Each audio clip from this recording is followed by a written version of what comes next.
Hi, my name is Jenny, and I'm a freshman. My number is 35, and the topic today is Rana Kaliouby. This app knows how you feel from the look on your face.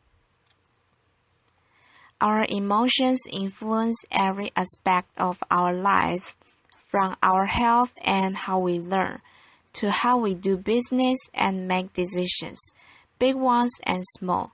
Our emotions also influence how we connect with one another. We have evolved to live a world like this, but instead we are living more and more of our life like this. This is the text message from my daughter last night. In a world that's devoid of emotion, so I'm on a mission to change that. I want to bring emotions back into our digital experiences. I started on this path 15 years ago. I was a computer scientist in Egypt, and I had just gotten accepted to a PhD program at Cambridge University. So I did something quite unusual for a young newlywed Muslim Egyptian wife, with the support of my husband, who had to stay in Egypt. I packed my bags and I moved to England. At Cambridge, thousands of miles away from home, I realized I was spending more hours with my laptop than I did with any other human. Yet despite this intimacy, my laptop had absolutely no idea how I was feeling. It had no idea if I was happy, having a bad day, or stressed, confused, and so that got frustrating. Even worse, as I communicated online with my family back home, I felt that all my emotions disappeared in cyberspace. I was homesick. I was lonely, and on some days I was actually crying. But all I had to communicate these emotions was this. Laughter. Today's technology has lots of IQ but no EQ. Lots of cognitive intelligence but no emotional intelligence. So that got me thinking, what if our technology could sense our emotions? What if our devices could sense how we felt and reacted accordingly?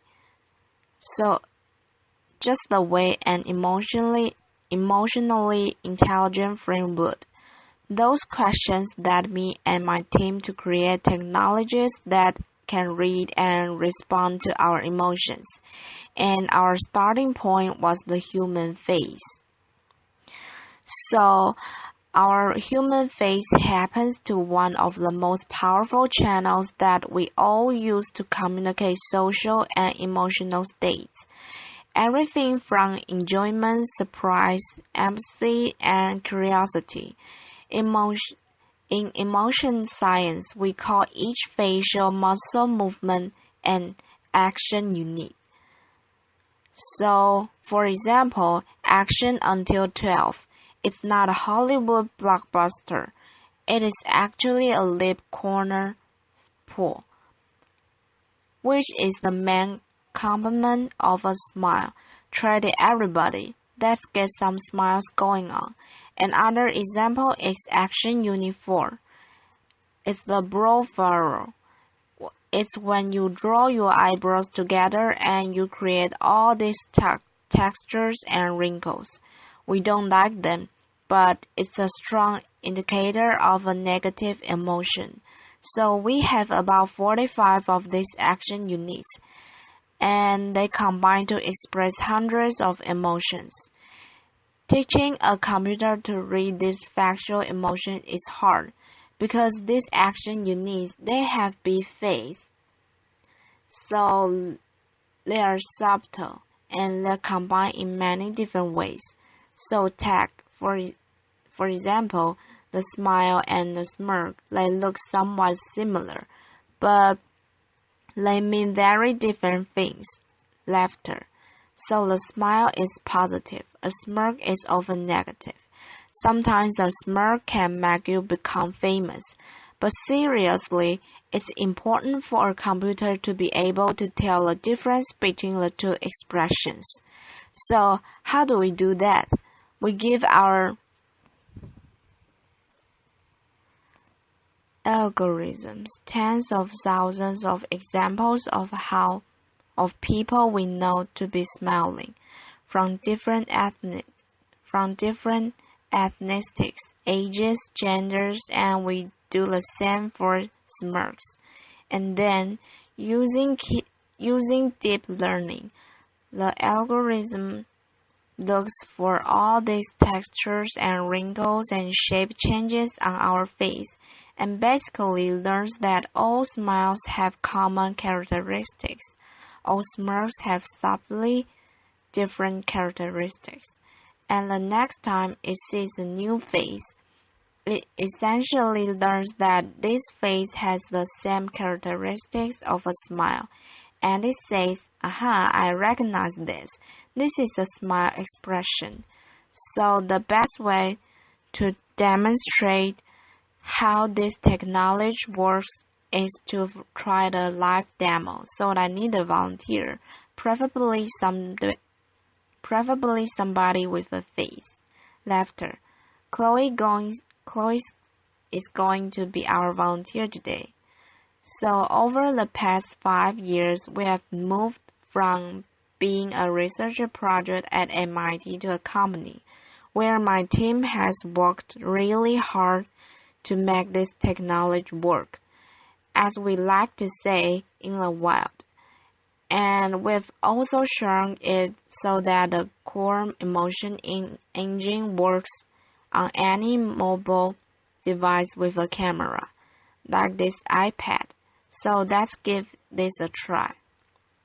As you can see, the algorithm has essentially found Chloe's face, so it's this white bounding box, and it's tracking the main picture points on her face. So her eyebrows, her eyes, her mouth, and her nose. The question is, can it recognize her expression? So we're going to test the machine. So first of all, give me your poker face. Yep, awesome. Laughter. And then as she smiles, this is a genuine smile. It's great. So you can see the green bar go up as she smiles. Now that was a big smile. Can you try the subtle smile to see if the computer can recognize? It does recognize subtle smiles as well. We've worked really hard to make that happen. And then eyebrow raised, indicator of surprise. Brow furrow, which is an indicator of confusion. Frown, yes, perfect. So these are all the different action units. There are many more of them. This is just a slimmed down demo. So we call each reading an emotion data point, and then they can fire together to portray different emotions. So on the right side of the demo, look like you are happy. So that's joy. Joy fires up. And then give me a disgust face. Try to remember what it was like when Zion left one direction. Laughter. Yeah, wrinkle your nose. Awesome. And the valence is actually quite negative. So you must have been a big fan. So valence is how positive or negative an experience is. And engagement is how expressive she is as well. So imagine if Chloe had access to this real-time emotion stream and she could share it with anybody she wanted to. Thank you. Applause. So far we have amassed 12 billion of these emotion data points. It's the largest emotion database in the world. We have collected it from 2.9 million face videos, people who have agreed to share their emotions with us. and from 75 countries around the world, it's growing every day. It blows my mind away that we can now quantify something as personal as our emotions, and we can do it at this scale. So what have we learned to date? Gender. Our data confirms something that you might suspect. Women are more expressive than men. Not only do they smile more, their smiles last longer, and we can now really quantify what it is that men and women respond to differently. Let's do culture. So in the United States, women are 40% more expressive than men, but curiously, we don't see any difference in the UK between men and women. Laughter. Age. People who are 50 years and older are 25% more emotive than younger people. Women in their 20s smile a lot more than men at the same age. Perhaps a necessity for dating, but perhaps what surprised us the most about this data is that we happen to be expressive all the time.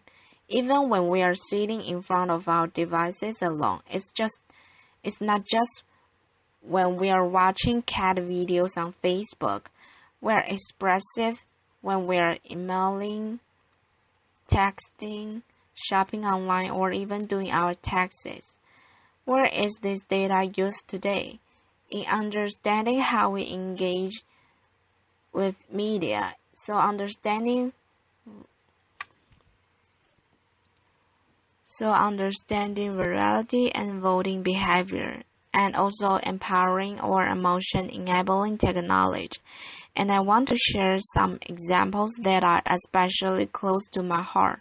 Emotion-enabled wearable glasses can help individuals who are visually impaired read the faces of others, and it can help individuals on the autism spectrum interpret emotion, something that they really struggle with. In education, imagine if your learning app sense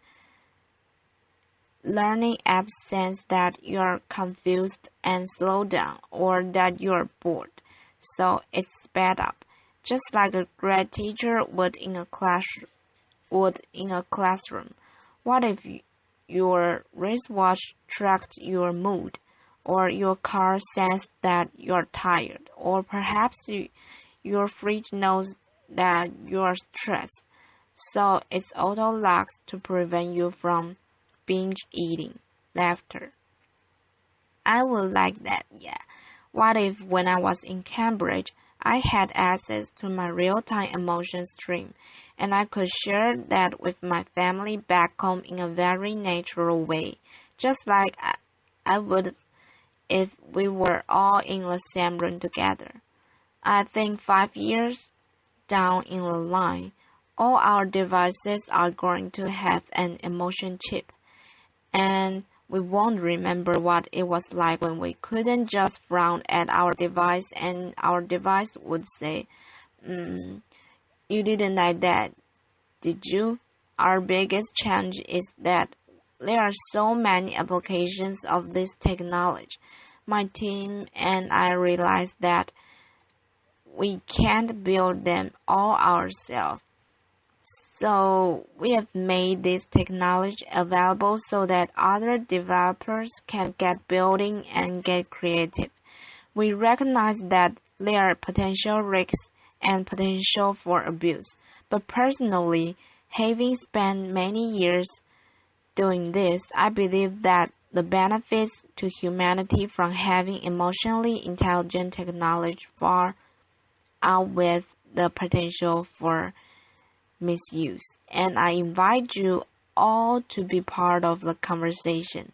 The more people who know about this technology, the more we can all have a voice in how it's being used.